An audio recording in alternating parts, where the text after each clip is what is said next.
Today's video is sponsored by Pepsi. No, I'm just kidding, but it'd be cool if it was. BreadTube is a broad label that encompasses the general left-wing side of YouTube. Whereas the right has financially established media existing on the internet, the left doesn't have such an entertainment empire. Liberals do, but leftists don't, which is a very important distinction to make. So many activists have taken it upon themselves to spread leftism through streaming and political content. Vosh, Destiny, Hassan Piker, you got video essayists in there like ContraPoint and H-Bomber Guy, and most recently TikTokers like Parker Get a Job and Dean Withers. Creators like this make up the conglomerate often referred to as BreadTube. It really seems like iDubbbz, after turning on his old content and old audience, really wants to redirect his channel into that category of YouTube. However, he fails to succeed in this endeavor. He just dipped under the 7 million subscriber line. The new direction of his channel is not really paying off. Is it his past holding him back, or are there certain flaws to pick apart with his content? We're going to explore this today. Here's why iDubbbz can't join BreadTube. Now, I'm not going to go over the entire history of iDubbbz and how he fell off. You can go watch my other videos where I yap about that. But I will be referencing things from the past of iDubbbz that you guys might not understand unless you're completely caught up on this lore. My first point is that yes, his past is partially holding him back. Now, that's not entirely it. Just hear me out. YouTube's algorithm makes it nearly impossible to have a multi-purpose channel in the modern day. It's like playing a video game on ultra hard mode. That's why you see so many Gen Z video essayists often cover the same thing repeatedly. Case in point, me. My video on iDubbbz blew up. I tried posting other things. It didn't really go well. I scrapped together another video on iDubbbz and it actually reached the 1,000 view mark, unlike any of my other videos. Now this third video that I'm making right now, this one, because it feeds the algorithm the same thing that popped off previously, it's gonna promote this video harder than, for example, my invincible characters tier list. To be fair, that tier list wasn't all that well received, probably because I put Mark in B tier, but Mark is a pussy! He needs to win fights!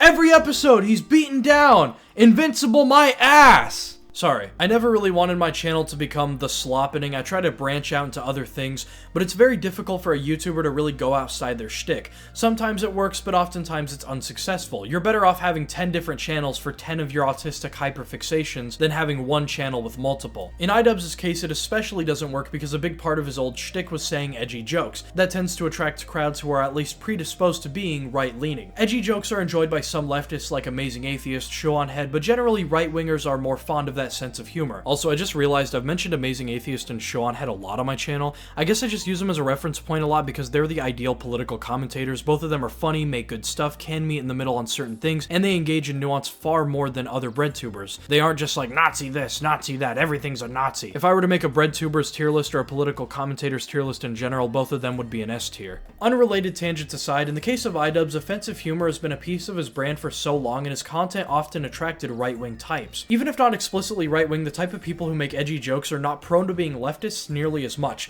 because the left tends to eat each other on this sort of thing, and it's really annoying because it leads to divisions like this. Because of the way the algorithm works, those types of people are constantly receiving those progressive videos, which is why they're unsubscribing. Those videos don't get pushed to new crowds nearly as much. It first goes through his audience, who often doesn't agree with the new topics that he's bringing forth. It's honestly unfortunate. Would it be a better move for iDubbbz to make a new channel? I'll get to that at the end of the video and my answer on what he should actually do, but before that, I'm gonna get to my next point, and that is, iDubbbz's transition was anything but smooth. Remember how I said leftists tend to eat their own kind on edgy jokes? Well, it's worth bringing up the way that iDubbbz distanced himself from that old shtick because it wasn't peaceful. It wasn't as if he phased that type of content out into the night peacefully. He didn't just say, hey, change my views, no longer want to make these kinds of videos. He first referred to the fans that he met in real life as basement dwellers. I did not like the interactions that I had with fans. There were quite a few human beings that I interacted with that just sucked because I attracted a lot of people who sucked. Some people were very much like antisocial, weird, basement dwellers. You know, the one time a month that they come out of their cave and they run into me, their favorite YouTuber. And then he made a video denouncing all of his old content. You probably have already seen it. The ideal approach to the situation would be, hey, I don't think these jokes are good anymore. Sorry to anyone I've hurt through them. I don't really agree with these past things I said, and I want to move on now. There still would have been some turmoil, but I think what really cemented the disdain the community had for this video and the change in general was the way he talked about things. For a while, I felt like if I changed my content over time, that people would see that as a reflection of who I am. I am responsible for creating a lot of hurtful and damaging content on this channel.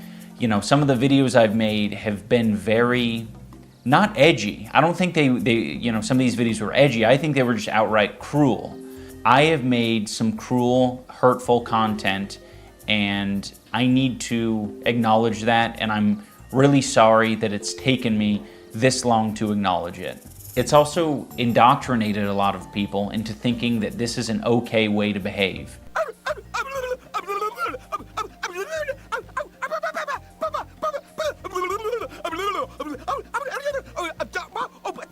He makes it sound like he was literally shooting puppies like Kristi Noem. He over-exaggerates everything he says to the point where his speech feels almost aggressive to that old side of his audience. He uses words like, "my content indoctrinated people," and "I made it seem like it was okay to act like this." It sounds extremely condescending. It almost sounds like you just think of your entire audience as dumb children who need to be told, "Don't say this, don't say that." With the way he demonizes his old content and viewers of his old content so vehemently, it feels, again, aggressive to those who have stuck by him through thick and thin. He doesn't even seem to really acknowledge that plenty of his fans enjoyed his offensive jokes for what they were. He was accumulating a lot of new fans through his documentaries which weren't offensive at all, so the way he went about this disconnect from his old humor came off as cold. There's a really good video essay out there called "How Joji Did What iDubbbz Couldn't." You should really check it out. It's a fantastic video. It really details how Joji transformed his career into music pretty seamlessly, while iDubbbz flounders to keep people watching. Joji didn't insult his fans, he didn't insult the people who liked his old content, he just said, "Hey, don't like making this content, I'm onto other things now."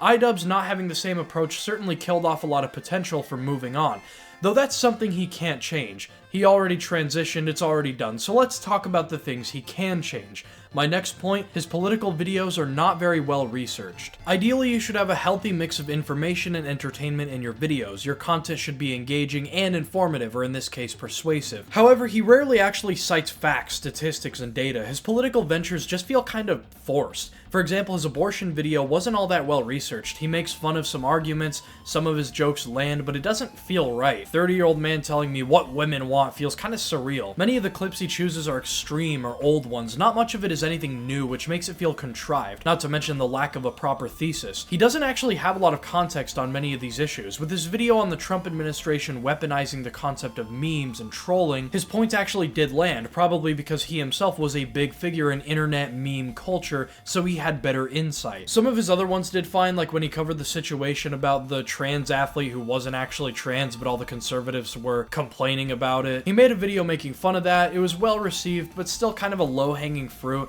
Still not much information of actual substance. This is especially clear in his most recent video about immigration. He spends a large portion of the video completely coming after this one guy who's commenting on the state of Europe. What does iDubbbz know about the flow of immigration in Europe? Absolutely nothing. Not even just because he's not European. I mean, other breadtubers cover geopolitical situations from afar with accuracy because of extensive research into the topics. Meanwhile, aside from jokes, iDubbbz's stance seems to just be, "These takes are bad because they suck." Perhaps there are some valid concerns with immigration, maybe. Ian doesn't address those concerns. He doesn't even seem interested in learning what they are. The reason why he doesn't bother is my last point: iDubbbz does not have nuance. Whereas other political commentators talk about news, iDubbbz does not. I go to Vosh's channel, Trump news, Trump, the recent Roblox situation, no horse fantasies, strangely. I go to Destiny's channel, news, lots of debates, conversations with people, debunking opposing viewpoints, letting people argue with him. I go to Seanhead's channel, an essay on the recent Sydney Sweeney situation, other structured video essays based purely on recent events. What is iDubbbz covering in his videos? YouTube comments. Most of his recent immigration videos spent making fun of YouTube comments. No one actually genuinely cares about the comments or takes them seriously. It'd be smarter to attack more intelligent arguments. I'm sure you could find genuine points from Europeans who are dissatisfied with the flow of immigration throughout the continent. You could better understand certain issues as to why some may be skeptical of mass immigration, but instead he would rather just pick and choose the most fringe topics to cover. It's kind of a straw man. He often covers content that's pretty extreme and acts as though this is the norm on the opposing side. He used Nick Fuentes clips in his video about abortion and mostly attacked the few fringe lunatics saying, "Your body, my choice." That sentiment isn't common. Fuentes and his kind are often reviled by mainstream conservatives, and even when Ian does talk about a few of the mainstream conservatives like Ben Shapiro, the clips he uses are old. They're very cherry-picked, and that's the key word here, cherry-picking. Vosh covers news and recent events with full context to speak on what's going on. He's on stream and people have to send him articles in real time, therefore it's less contrived. Destiny debates people, putting himself in situations where his arguments are questioned, and he constantly constantly has to defend them. The content shows other people how to disprove certain arguments they may come across, whether intelligent or unintelligent ones. Other BreadTubers will pick one topic, one thesis, and give evidence-based reasoning to support their claims, or even philosophical-based reasoning, which can be important to appeal to if you do it right. Ian doesn't. Ian isn't talking about the guy who says, "I think there's too much immigration in Europe and here's my reasoning." He's taking fringe comments and fringe TikTokers to make fun of. If Ian was genuine, he wouldn't cherry pick the easiest, lowest hanging fruits. In the case of his abortion video, he wouldn't just pick Fuentes types or people who say giving birth is what makes you a woman. He would argue against more reasonable opposition to abortion. So what should iDubbbz actually do? It's difficult to give advice and diagnose another channel. I'm not exactly a wizard of the algorithm myself, though I do see a few options. iDubbbz has always been a channel for humor, satire, and memes. It wasn't just the content cops people saw. His most viewed video is a rather wholesome documentary on the life of Airsoft Fatty. He has other popular videos on toys, gadgets, squirrels, arcade cabinets, whatever. My advice would be to use his second channel for political commentary, or maybe make a new channel for it and then use his main channel to push to that. That way the algorithm can sort out his new channel with the right audience, and the more memey audience that he already has won't be bothered by political slop they don't want. His political videos should also have less straw manning, more reasoning and philosophy, while still maintaining the same humor.